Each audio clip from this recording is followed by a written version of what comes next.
The Laetoli footprints that were found were perfectly normal human footprints. All of the articles that came out about this time, they found footprints in the ash that had hardened, ash from a volcano. Somebody had walked across it and left footprints, and it hardened, sort of like concrete would do. Well, these footprints were in rock supposed to be 3.75 million years old. Now, this creates a problem, since those folks who believe in evolution have been teaching man did not evolve until probably about 1 to 2 million years ago. And here we have ash that they have dated at 3.75 million years old. We will get into later on on seminar part 7 of how they do the dating of these ash layers, and it's absolutely ridiculous how they date this with potassium-argon dating and the wild numbers they get. But see, the theory supersedes all the evidence in their mind. There's a great chapter in the end of this book called The Dating Game, showing how the dates can be changed whenever the need arises. You know, to make, if a potassium, argon, or carbon date doesn't fit the theory, well, you simply change it, you know. They can date it again as many times as necessary to get the number they were looking for to begin with, which is not science, and I don't understand how they can't see that. But they said this proves hominids were walking upright 3.75 million years ago. Because here you have normal human footprints. Now, they measure numerous things about the footprint. The width compared to the length, this what's called the straddle, how far apart are the right footprints and the left footprints, the toe out, you know, caster and camber like you do on a car, you know, the stride. By measuring everything about these footprints, they say they're perfectly normal, exactly like ours. But yet they said this proves hominids. Now, why would they call it a hominid? Why didn't they say humans? Why don't they say this proves humans were here 3.75 million years ago? Now, the truth is that layer of ash is not 3.75 million years old. That's all baloney. We'll get into that later. But even if they're right, by their own thinking, they should say, wait a minute, we found normal human footprints. This would be made by a normal human. Maybe that proves man's always been man, but they don't seem to consider that possibility. They said the form of his foot was exactly the same as ours. This is from National Geographic, talking about these footprints. It says, weight-bearing pressure patterns in the prints resemble human ones, footprints so very much like our own. Russell Tuttle, University of Chicago, did the most extensive study of the Laetoli footprints, as well as studying the footprints of more than 70 habitually unshod people, people who go all their life with no shoes. He found the 3.5 million-year-old footprint trails at Laetoli Site G resemble those of habitually unshod modern humans.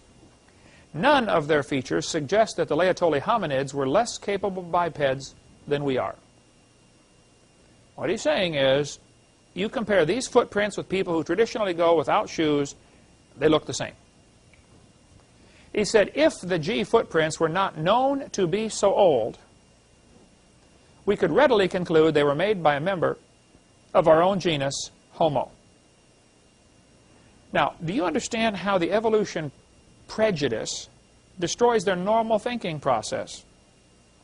If you walked along the beach and found some human footprints along the beach, you would conclude that a human just walked there in the sand, obviously, right? Here they find normal human footprints in the ash, but because they've already decided this layer is too old, therefore, we know it can't be human. But all the evidence says it was. But see, it goes against the preconceived idea.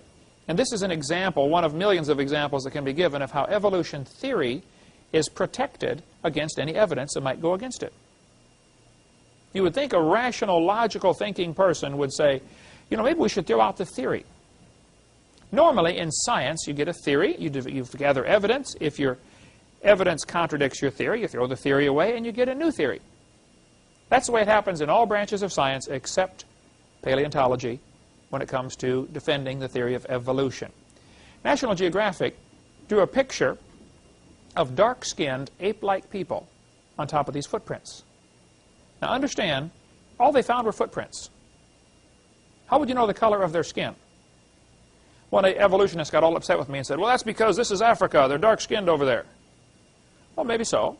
But maybe this is a slight racial slam, trying to imply that dark-skinned people are less evolved.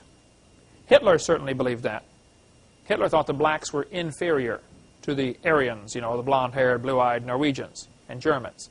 And we'll get into more of that much later on seminar part 5 of my series on how Hitler's philosophy and racism tie together in evolution. But also, the artist for this picture for National Geographic in 1979 drew the footprints with a toe separation, trying to imply it is starting to become a grasping foot.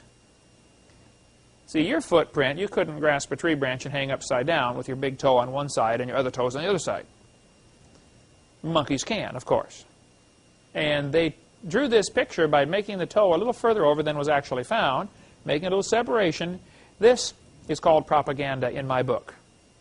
I think they should report the facts, and if it contradicts your theory, well then, for heaven's sake, throw away the theory and get a new one. The problem is, many people like that evolution theory because it gives them freedom from God. And I'm convinced, after studying this topic for 30-some years, that's the reason they keep that evolution theory.